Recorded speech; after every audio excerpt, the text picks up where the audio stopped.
కలిసి ఉంటే కలదు సుఖం అని చెప్పే అడవి దున్నల కథ.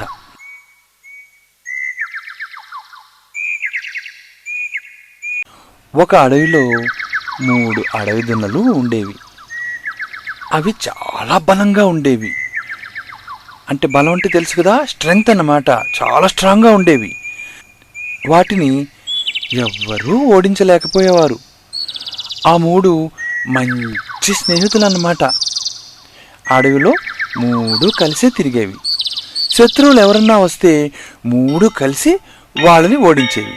అందుకని అవంటే అడవిలో అన్ని జంతువులు భయపడేవి.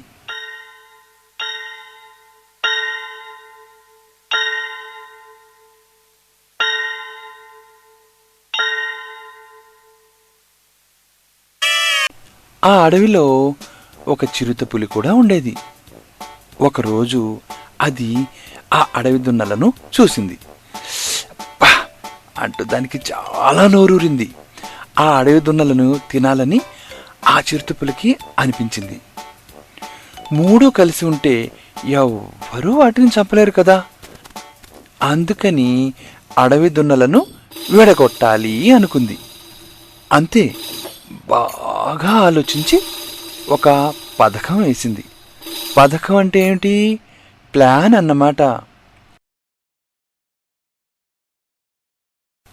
చిరుతపులి ఒక గుంటనక్కని పిలిచింది. గుంటనక్కంటే జాకాల్. ఆ గుంటనక్కని అడవి దున్నల దగ్గరికి పంపించింది. ఒకళ్ళ మీద ఒకళ్ళకి చెడు మాటలు చెప్పించి వాళ్ళని విడగొట్టింది. తర్వాత ఇంకేముంది, ఆ 3 దున్నలను చంపి తినేసింది. కలిసి లేకపోతే ఎవరికైనా అపాయం తప్పదు అని కథ చెప్తుంది కదూ. అందుకే అన్నారు, కలిసి ఉంటే కలదు సుఖం అని.